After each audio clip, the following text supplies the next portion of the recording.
Hello everyone. स्वागत है आप सभी का बंसल एकेडमी के इस प्यारे से यूट्यूब चैनल के ऊपर। तो जैसे कि हमारी सीरीज चल रही है टीजीटी के एसपी टीजीटी के, हम सारे के सारे जो पीवाईक्यूज हैं उनको सॉल्व कर रहे हैं, जिसमें पहले जो कुछ क्वेश्चंस हैं वो सॉल्व हो चुके हैं। अभी हम बात करेंगे 1994 से लेके 1999 तक जितने भी क्वेश्चंस आए उनको सॉल्व करने की। तो शुरुआत करते हैं हम हमारे पहले क्वेश्चन से। 1994 का पेपर उठाते हैं। तो पहला क्वेश्चन है the unit of brain is. अब देखो ब्रेन के यूनिट की बात की गई है। तो जो हमारा ब्रेन होता है ये बनता किससे है? ये नर्वस टिश्यू से बनता है। ये किससे बनता है? नर्वस टिश्यू से बनेगा। एंड हमारे जो नर्वस टिश्यू होते हैं ये किन से बनते हैं? ये न्यूरॉन से मिलके बनते हैं। ये किन से मिलके बनते हैं? न्यूरॉन से। तो ढूंढो यहाँ पे नेफ्रॉन्स है। नेफ्रॉन किडनी के अंदर होता है। ये रहा हमारा आंसर, न्यूरॉन्स। ठीक है। डेंड्राइट एंड एक्सोन न्यूरॉन का ही पार्ट होते हैं। तो चलिए नेक्स्ट क्वेश्चन की बात करते हैं। The master gland in body. देखो इंपॉर्टेंट क्वेश्चन है ये। मास्टर ग्लैंड हम किसको बोलते हैं? जो हमारी बॉडी के सारे एंडोक्राइन ग्लैंड्स को कंट्रोल करता है। तो मास्टर ग्लैंड हमारा बच्चे पिट्यूटरी ग्लैंड होता है। क्या होता है? Pituitary gland. और पिट्यूटरी ग्लैंड को भी कंट्रोल करने वाले जो आगे ग्लैंड्स होते हैं उनको हम बोलते हैं हाइपोथैलेमस बोलते हैं। तो हाइपोथैलेमस को हम मास्टर ऑफ मास्टर ग्लैंड बोलते हैं। ओके। चलिए नेक्स्ट बात करते हैं स्टडी ऑफ टिश्यू। अगर बात की जाए स्टडी ऑफ टिश्यू की बात की जाए तो स्टडी ऑफ टिश्यू को बच्चे इकोलॉजी होता है इंटरेक्शंस को स्टडी करना। हिस्टोलॉजी होता है टिश्यूज को स्टडी करना। एनाटॉमी होता है इंटरनल स्ट्रक्चर को स्टडी करना। फिजियोलॉजी होता है बॉडी की वर्किंग देखना। तो ये तो पूछा ही नहीं है, पूछा है हमसे टिश्यू की स्टडी को बोलते हैं, इसको हिस्टोलॉजी बोलते हैं। चलिए नेक्स्ट क्वेश्चन है पेलिएंटोलॉजी इज द स्टडी ऑफ। देखो पहले के टाइम पे भी आपके एग्जाम के अंदर स्टडी ऑफ डैश पूछा जाता था, अब भी ये पूछा जाता है ना। तो पेलिएंटोलॉजी की बात करें तो बर्ड्स की स्टडी को ऑर्निथोलॉजी बोलते हैं। बोन्स की स्टडी नहीं होती, ब्रेस्ट की स्टडी नहीं होती, फॉसिल्स की स्टडी को क्या बोलते हैं? फॉसिल की स्टडी को हम क्या बोलते हैं? बेसिकली पेलिएंटोलॉजी बोलते हैं। क्या बोलते हैं इसको?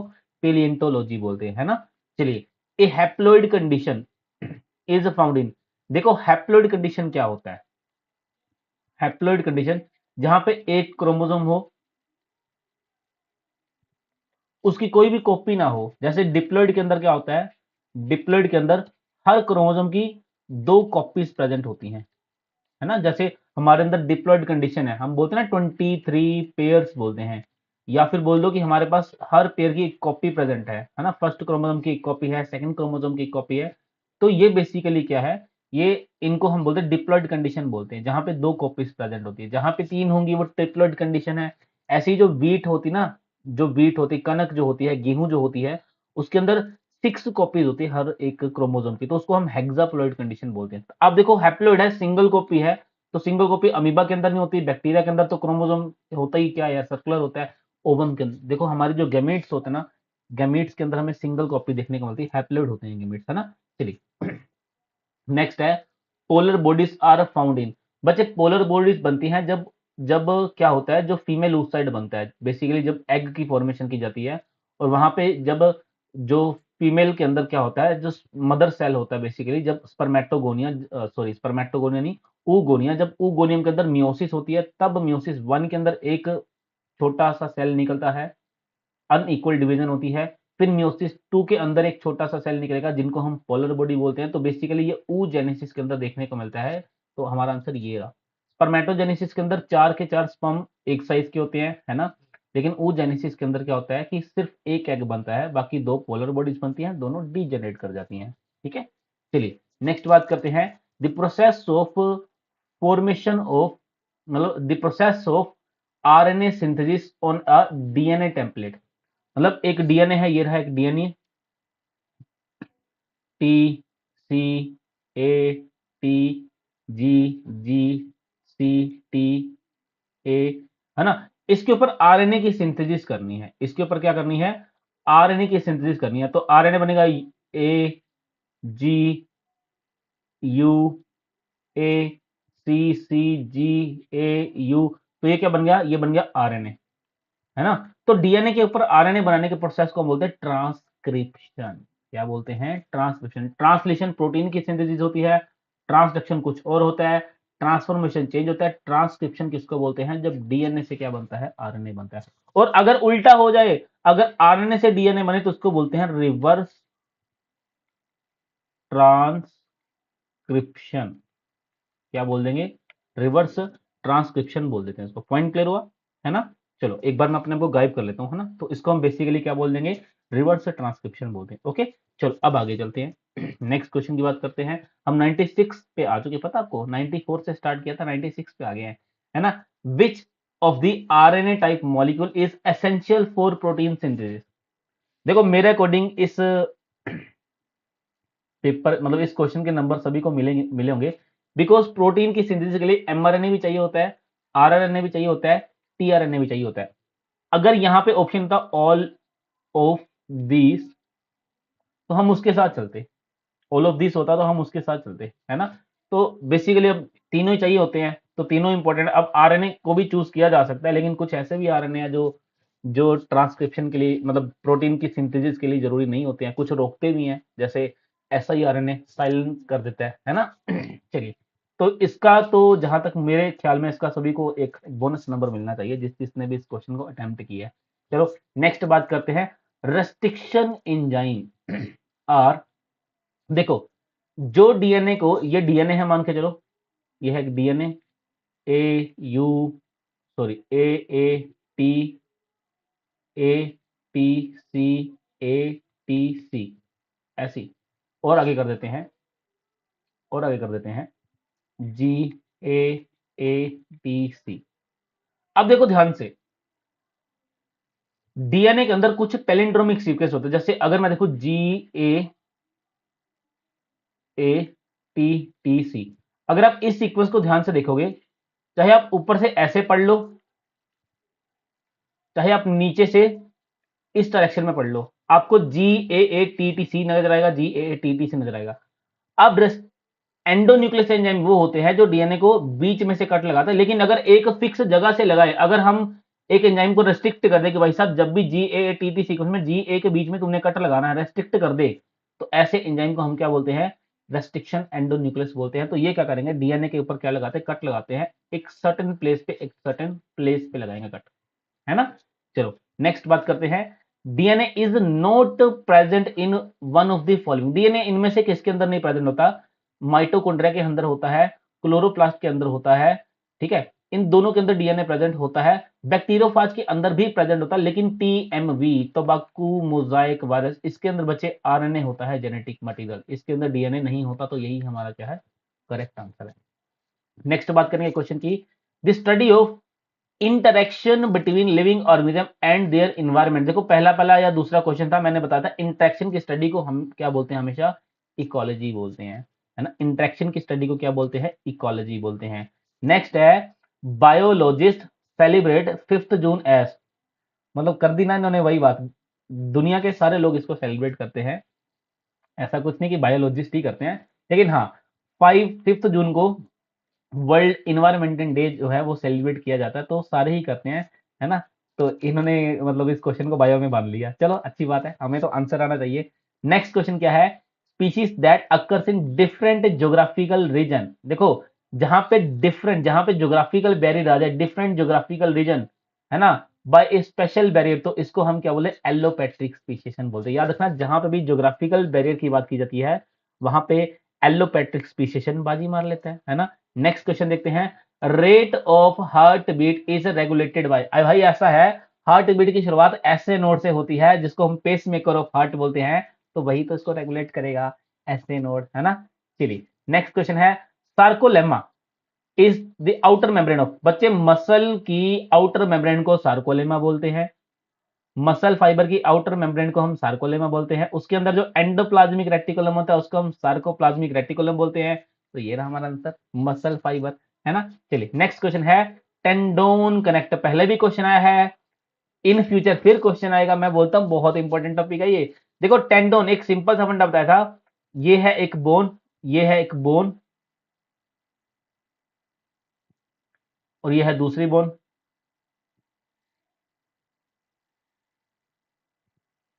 है ना? अब बोन, ये है एक बोन, ये है दूसरी बोन, तो बोन को बोन के साथ कौन जोड़ता है, लीगामेंट जोड़ता है, एंड बोन को मसल्स के साथ कौन जोड़ेगा, टेंडोन। तो बोन्स को मसल के साथ कौन जोड़ता है, टेंडोन जोड़ता है ना? आगे बात करें, नेक्स्ट क्वेश्चन है, basic unit of muscle contraction इस, देखो मसल के बेसिक यूनिट को हम सार्कोमेर बोलते हैं। ये एक जेड लाइन से दूसरी जेड लाइन से जेड लाइन तक का जो रीजन होता है उसको सार्कोमेर बोला जाता है। 98 पे हम आगे हैं।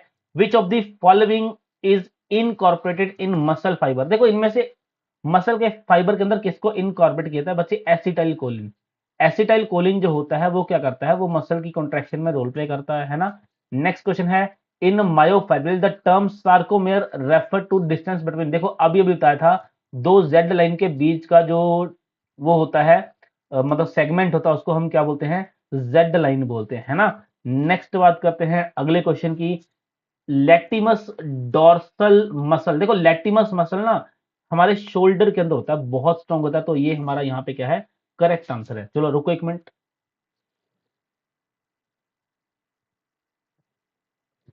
तो चलो नेक्स्ट क्वेश्चन की बात करते हैं। नेक्स्ट क्वेश्चन क्या बोलता है हमें, the functional unit of contractile system. देखो फंक्शनल यूनिट के ऊपर भी क्वेश्चन आ रहे हैं बार बार। अब कॉन्ट्रैक्टाइल सिस्टम की बात कर रहा है कि जो हमारे मसल्स होते हैं उनके अंदर जो पार्ट कॉन्ट्रैक्ट करता है बेसिकली वो उस फंक्शनल यूनिट को बोलते हैं। देखो जेड लाइन से जेड लाइन के बीच में होता है और इसको बोलते हैं सार्कोमेयर, क्या बोलते हैं, सार्कोमेयर। लगातार तीसरी बार इसी कॉन्सेप्ट के ऊपर जो है वो क्वेश्चन पूछा यहाँ पे जा रहा है। तो नेक्स्ट बड़ा प्यारा सा क्वेश्चन लगा मुझे ये वाला। नेक्स्ट क्वेश्चन हमसे पूछता है कि the muscle immune to fatigue are. पहली बात तो ये क्वेश्चन समझ में नहीं आता कि क्या कहना क्या चाहता है, देखो ध्यान से समझेंगे क्वेश्चन को। देखो मसल फैटीग मतलब मसल इम्यून टू फैटीग, देखो फैटीग मसल फैटीग क्या होता है, जब भी मसल्स के अंदर लैक्टिक एसिड की एक्यूमुलेशन हो जाती है, लैक्टिक एसिड की एक्यूमुलेशन होती है, इसको हम मसल फैटीग बोलते हैं। अब इम्यून का मतलब है कि ऐसा कौन सा मसल है जिसके अंदर हमें मसल फैटीग देखने को नहीं मिलता, और ऐसे बच्चे एक ही मसल हैं, देखो हमारे कार्डिक मसल्स होते हैं ना ये लगातार काम करते हैं और इनके अंदर हमें कभी भी लैक्टिक एसिड डिपॉजिट होने को नहीं मिलता, एक्यूमुलेट होने को नहीं मिलता। तो यहाँ पे ये बहुत ही प्यारा सा क्वेश्चन था, है ना, बड़ा अच्छा क्वेश्चन है। नेक्स्ट बात करते हैं, characteristics of characteristics of smooth muscle fibre, जो हमारे स्मूथ मसल फाइबर होते हैं इनके करेक्टरिस्टिक्स क्या हैं, तो स्पिंडल शेप होते हैं, मतलब कुछ इस तरीके की शेप इनकी हमें देखने को मिलती है, तो बिल्कुल सही बात है, स्पिंडल शेप होते हैं स्पिंडल शेप। अनब्रांच्ड होते हैं, बिल्कुल कोई ब्रांच नहीं होती, दूसरा ऐसा हमें देखने को मिलेगा, इनके आपस में बीच में कोई ब्रांच देखने को नहीं मिलती। अनस्ट्राइटेड होते हैं, बिल्कुल कोई स्ट्रिप्स ऊपर नहीं है। यूनिन्यूक्लिएट होते हैं, बिल्कुल सही बात है, बीच में एक ही न्यूक्लियस हमें देखने को मिलता है। इनवॉलेंट्री होते हैं, मतलब हमारे कंट्रोल में नहीं होते हैं, एकदम सही बात है, पहला ही ऑप्शन सही है, पहला ही एकदम सही ऑप्शन है ना। तो चलो नेक्स्ट क्वेश्चन की बात करते हैं, हार्ट मसल्स आर, अब देखो हार्ट के मसल्स को क्या आप कंट्रोल कर पाते हो, नहीं कंट्रोल कर पाते, तो इनवॉलेंट्री मसल्स हैं, तो इससे ये ऑप्शन भी गलत, इनवॉलेंट्री है, बिल्कुल सही बात है। दूसरा इनके ऊपर स्ट्रिप्स प्रेजेंट होती हैं, स्ट्रिप्स प्रेजेंट है तो ये स्ट्राइटेड मसल्स होते हैं, तो अनस्ट्राइटेड तो नहीं होते, तो हमारा ऑप्शन यहाँ पे करेक्ट क्या है, सी वाला है। नेक्स्ट है, विच of the following contain voluntary muscles, अब देखो वॉलेंट्री मसल्स वो होते हैं जिनको हम अपनी मर्जी से कंट्रोल कर सकते हैं। क्या हम हार्ट को अपनी मर्जी से कंट्रोल कर सकते हैं, नहीं कर सकते, इनवॉलेंट्री। क्या हम हमारी हाइंड लेग्स को कंट्रोल कर सकते हैं, लीवर को नहीं कर सकते, लंग्स को नहीं कर सकते, तो हो गया अपना बी आंसर, है ना। चलिए नेक्स्ट क्वेश्चन देखेंगे, bundles of striated muscle fibre, skeletal muscle fibre के बंडल को क्या बोलते हैं। अच्छा इनक्लोज्ड बाय मेम्ब्रेन की बात कर रहा, तो मेम्ब्रेन तो बच्चे पेरीमाइज्म होती है, जो इनकी मेम्ब्रेन, नहीं नहीं नहीं नहीं नहीं, एपीमाइज्म होती है, मेम्ब्रेन जो बाहर देखो, मसल फाइबर के बाहर जो मेम्ब्रेन होती है इसको एपीमाइज्म बोलते हैं, क्या बोल दिया इसको, एपीमाइज्म बोल दिया। नेक्स्ट बात करेंगे, स्ट्राइटेड मसल्स जिनके ऊपर स्ट्रिप्स प्रेजेंट होते हैं, वॉलंटरी मसल जो हमारे कंट्रोल में है, किसके अंदर होते हैं बच्चे, लेग के अंदर होते हैं। देखो अभी अभी क्वेश्चन आया था हाइंड लेग, यहाँ पे लेग पूछ लिया, अगेन एक क्वेश्चन को रिपीट किया गया। नेक्स्ट है, strongest muscles in the body, तो हमारी बॉडी के अंदर सबसे स्ट्रॉन्ग मसल बचे हमारी लेग के अंदर होते हैं, सबसे स्ट्रॉन्ग मसल, ठीक है। निसल्स ग्रेन्यूल, आज के टाइम पे भी ये क्वेश्चन पूछा जा सकता है, Nissl granules of nerve cells and are made up of, देखो निसल सेल जो होता है ना वो रफ एंडोप्लाज्मिक रेटिकुलम से मिलके बनता है बेसिकली, रफ एंडोप्लाज्मिक रेटिकुलम के ऊपर हमें क्या देखने को मिलता है, राइबोसोम भी देखने को मिलता है, तो यहाँ पे आंसर क्या है, राइबोसोम यहाँ पे करेक्ट आंसर है। नेक्स्ट क्वेश्चन है, the membrane that cover cartilage, cartilage को कवर करने वाली मेम्ब्रेन को पेरिकोन्ड्रियन मेम्ब्रेन बोलते हैं, पेरिकार्डियम नहीं है, पेरिकोन्ड्रियम बिल्कुल सही आंसर है, पेरिस्टियम नहीं आएगा। पेरिन्यूरियम नहीं आएगा, बिल्कुल खत्म। नेक्स्ट है विच of the following is the matching pair in of the pathogen and disease. तो लेशमानिया काला अजहर करता है, नहीं आएगा। ट्रिपेनोसोमा स्लीपिंग सिकनेस करता है, नहीं आएगा। जियार्डिया, जियार्डिया क्या करता है? जियार्डिया तो काला अजहर नहीं करता है, वो तो वो करता है, लेशमानिया करता है। प्लाज्मोडियम मलेरिया करता है। तो बच्चे इसका कोई आंसर नहीं है, स्टार मार्क कर दो, इसका कोई भी आंसर नहीं है। जो जियार्डिया डिजीज करता है उसको जियार्डिएसिस बोलते हैं, तो इसका कोई भी आंसर नहीं है। जिसने भी क्वेश्चन अटेम्प्ट किया होगा अपने टाइम पे सबको बोनस नंबर मिला होगा। चलो नेक्स्ट क्वेश्चन है which where would you took for pharyngeal nephridia in Pheretima posthuma. तो अर्थवर्म के अंदर फेरेंजियल नेफ्रिडिया कहां पाए जाते हैं? ये बच्चे थर्ड फोर्थ फिफ्थ सेगमेंट में पाए जाते हैं। Pharyngeal nephridia third fourth and fifth segment में पाए जाते हैं। आंसर मिल गया हमें। चलो आगे चलते हैं। The over hanging hood on earthworm mouth. ये पेपर में क्वेश्चन बहुत बार पूछते हैं। माउथ जो होता है अर्थवर्म का, ये अर्थवर्म का सपोज माउथ है, तो यहाँ पे ना एक ओवर हैंगिंग स्ट्रक्चर होता है, इसको क्या बोलते हैं बच्चे? इसको बोलते हैं प्रोस्टोमियम। क्या बोलेंगे? प्रोस्टोमियम। ढूंढो कहीं पे। अच्छा डोर्सल साइड होती है, ऊपर की तरफ होगी तो डोर्सल साइड होगी, तो ढूंढो कहीं पे। ये वेंट्रल खत्म, वेंट्रल खत्म, डोर्सल प्रोस्टोमियम, ये रहा, बिल्कुल सही बात है। प्रोस्टोमियम बोल देंगे इसको, सही आंसर है। नेक्स्ट बात करते हैं रेगुलर लार्वा। ये 1999 में क्वेश्चन आया हुआ है, 1999 में, और उसके बाद 2020 में भी सेम क्वेश्चन डाला है। तो रेगुलर जो लार्वा होता है बच्चे, वो मस्कीटो का लार्वा होता है, ध्यान रखने वाली बात है।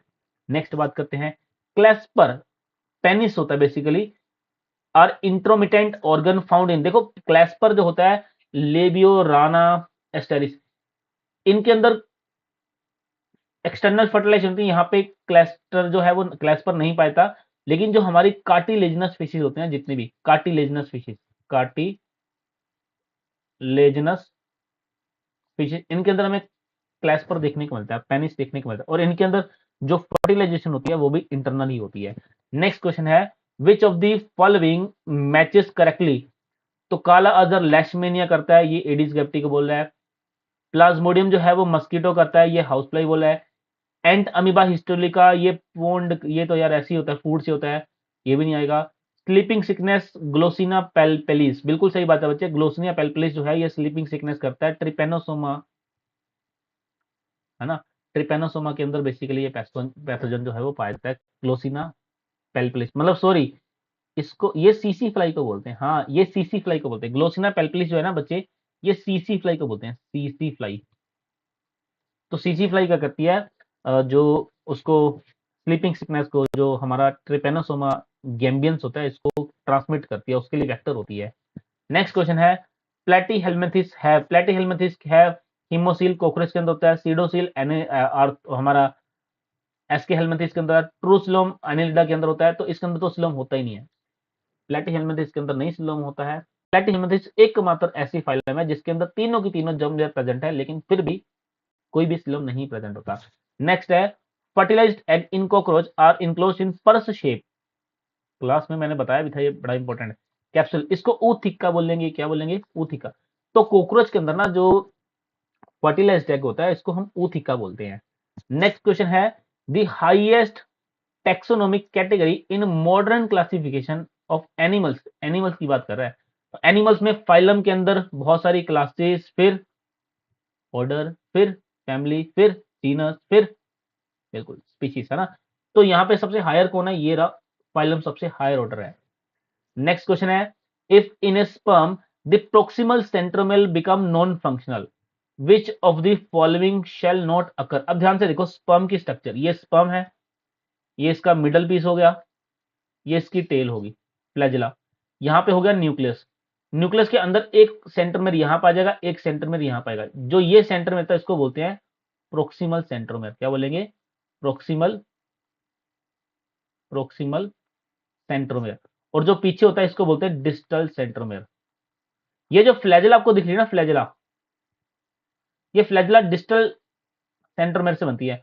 प्रोक्सिमल सेंट्रोमेर क्या होता है? बेसिकली ये जिस टाइम पे फर्टिलाइजेशन होती है तब ये एग को डिलीवर करता है, तब ये एग को डिलीवर हो जाता है, और जब ये एग को डिलीवर हो जाएगा, जिस टाइम पे ये एग के अंदर चला जाएगा, तो उस टाइम पे क्या होता है, ये एग के अंदर क्या करता है, एग के अंदर जो मियोसिस 2 होती है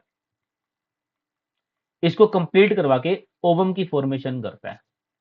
तो इसका मतलब अगर ये प्रोक्सिमल सेंटरवेयर ना होगा तो फर्स्ट क्लीवेज तो तब होगी जब जाइगोट बनेगा, क्लीवेज तो क्लब होगी जब जाइगोट, तो वहां पे मैच्योरेशन नहीं हो पाएगी उस साइड की। बिल्कुल सही आंसर है, वहां पे उस साइड की मैच्योरेशन नहीं हो पाएगी क्योंकि ये मियोसिस 2 को कंप्लीट करवा के ओवम की फॉर्मेशन करता है, उस साइड की फॉर्मेशन करता है ना। चलो नेक्स्ट क्वेश्चन है, the sugar fructose is found in the secretion of. देखो फ्रक्टोज जो होती है वो सेमाइनल वेसिकल जो ग्लैंड होता है बेसिकली इसकी सिक्रीशन के अंदर हमें देखने को मिलती है। Luteinizing hormone is responsible for, देखो एफएसएच एंड एलएच, ये दोनों के दोनों जो हॉर्मोन्स होते हैं ये एक तो ओवुलेशन करवाने में रोल प्ले करते हैं, दूसरा जो एलएच होता है बेसिकली ये पता क्या करता है, ये हमारे जो फॉलिकल्स होते हैं इनको भी मैच्योर करवाता है। तो ढूंढते हैं मेंस्ट्रुअल साइकिल के अंदर नहीं, ओवुलेशन भी करवाएगा, फॉर्मेशन ऑफ कॉर्पस ल्यूटेम भी करवाएगा, एकदम सही आंसर है। क्योंकि ओवुलेशन के बाद ही तो क्या, ओवुलेशन जब करवाते हैं दोनों मिलके ओवुलेशन, तो उसके बाद ही तो कॉर्पस ल्यूटियम बनता है, तो एकदम सही आंसर है। नेक्स्ट क्वेश्चन की अगर हम बात करते हैं तो ये पेपर में बहुत बार क्वेश्चन जो है वो पूछा जाता है टोटीपोटेंट सेल के बारे में। देखो टोटीपोटेंट सेल ऐसे सेल्स होते हैं जिनसे पूरा का पूरा एक ऑर्गेनिज्म बन सकता है, तो ये एक अनडिफरेंशिएटेड सेल है, बिल्कुल सही बात है। Capable of developing into a complete organism, पहली स्टेटमेंट सही है, बिल्कुल सही बात है, टोटीपोटेंट सेल से एक कंप्लीट ऑर्गेनिज्म जो है वो बन जाता है। When a woman carries the fertilized ovum of another woman, it is called, इसको ना सरो मदर बोलते हैं, सरोगेंसी बोलते हैं बेसिकली। तब जब एक फीमेल के अंदर किसी दूसरे फीमेल का ओवम जो है वो मतलब ट्रांसफर किया जाता है, फर्टिलाइज्ड ओवम या फिर जाइगोट बोल दो, इसको सरोगेसी बोलते हैं बेसिकली। क्या बोलते हैं इसको, सरोगेसी बोलते हैं। चलो नेक्स्ट है डाइजेस्टिव सिस्टम से, ऑर्बेच नर्व प्लेक्सिस लाइज बिटवीन। बच्चे जो ऑर्बेच नर्व प्लेक्सिस होता है बेसिकली ये longitudinal muscle and circular muscle के बीच में होता है। तो यह है लॉन्गिट्यूडनल मसल, यह है सर्कुलर मसल, इनके बिल्कुल बीच में हमें ऑर्बेच एक फाइबर्स देखने को मिलते हैं जो नर्व फाइबर्स होते हैं बेसिकली।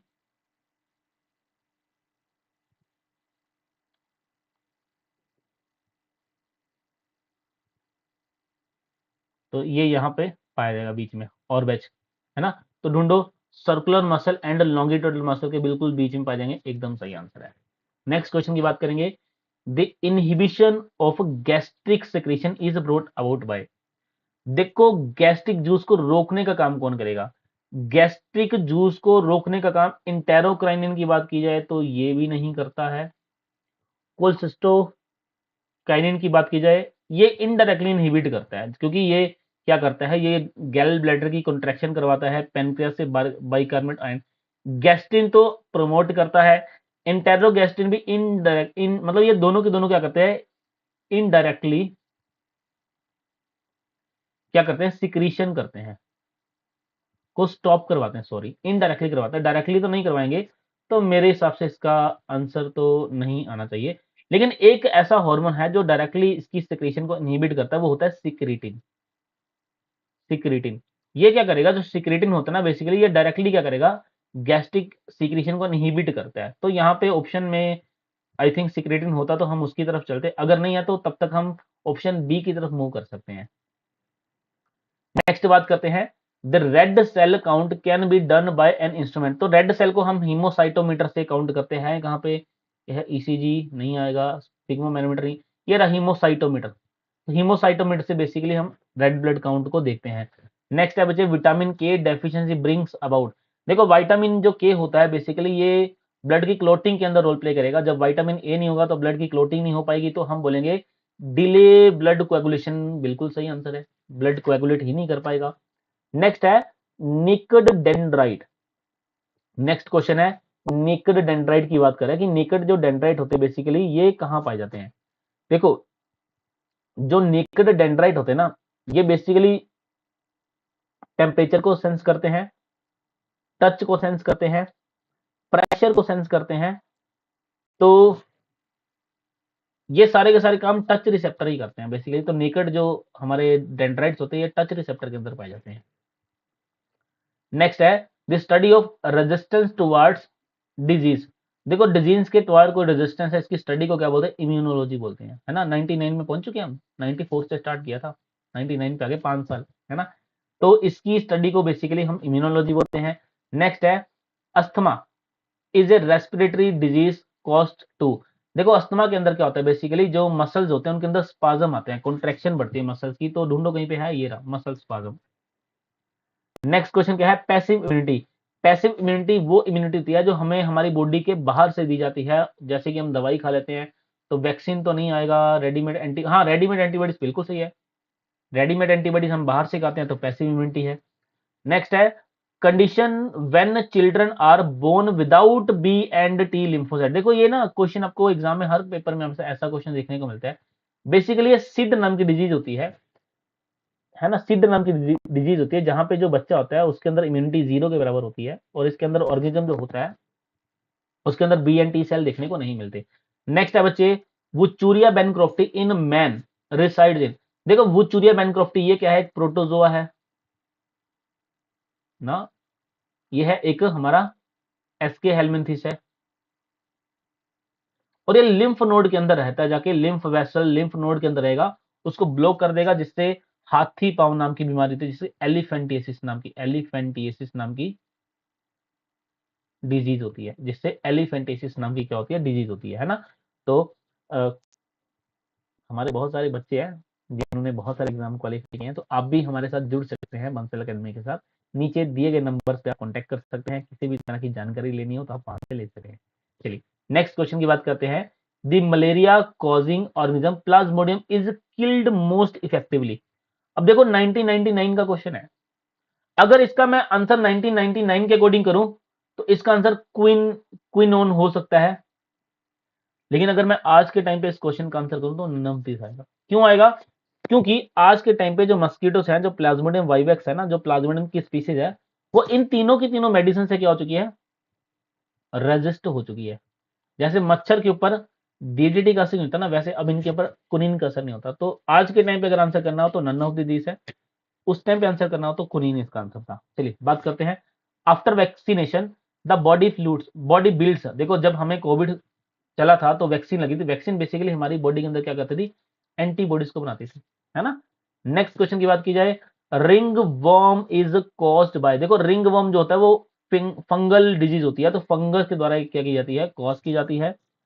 और नेक्स्ट क्वेश्चन की बात की जाए, the worm which cause infection by boring through skin.